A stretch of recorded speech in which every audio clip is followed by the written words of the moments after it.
My name is Ashton. I'm the co-founder and GP for Redwoods Climate Capital. And I'm excited to introduce you today to a fund that we're launching, which will be a $75 million fund one, investing in early stage climate and deep tech startups that specifically are positioned to scale their climate impact by the early 2030s. And adding that last bit, the temporal domain, I think many of you here at SOCAP will understand is critical in the fight to decarbonize our global economy. So by way of introduction, both my partner and I started our careers as serial entrepreneurs. And we're successful entrepreneurs, specifically in climate tech, which we used to call clean tech when we started. I'll introduce my partner, Mark Platchen, first.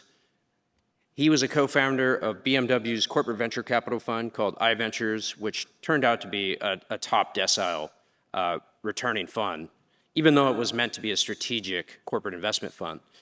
He also had 10 years before that as a financial VC, also in climate and deep tech. His background at Stanford and formerly as a US Navy officer, nuclear officer, is something that we share, as we're both proud military veterans. Myself, I started my career as an electrical engineer and then joined the US Air Force before going back to business school at MIT Sloan. And I started my first company shortly thereafter, which ended up becoming the leader in the electrification of commercial fleet vehicles, a company called XL Fleet. Mark and I both have 2 public exits from companies that we co-founded and led, as well as a few acquisitions in other companies as well. But we also bring a top-tier investment track record to our work within clean tech and climate tech over many market cycles, hype cycles, and different industries. We've invested over $110 million in category leaders, names that you'll see up here. If you can believe it, some of you might remember Tesla was not a sure bet, when it was a private company. Most recently, we've invested in a couple fusion companies, including one called Commonwealth Fusion, which you heard Patty speak to. We're co-investors in that, which is another category leader and really a company that's poised to potentially shape humanity.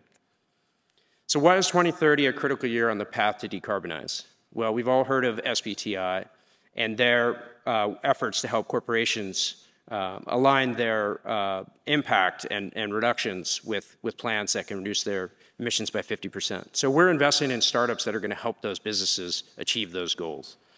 And because corporations are really ramping up their activity to meet those goals, as well as governments, there's trillions of dollars that are needed in investment every year. In fact, we're behind and we think that number is low. So what do we invest in?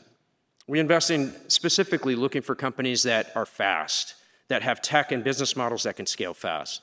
We're also looking for transformative plays that can bend the curve, as well as enabling technologies, which may be horizontal in other industries that can be applied to climate. And we're not investing in science projects.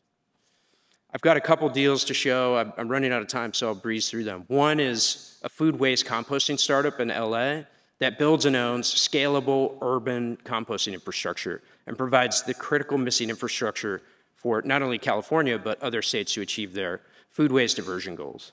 We also invested in Type 1 Energy, another nuclear fusion startup, our second bet this year, with a world-class team and a slightly different reactor design than Commonwealth.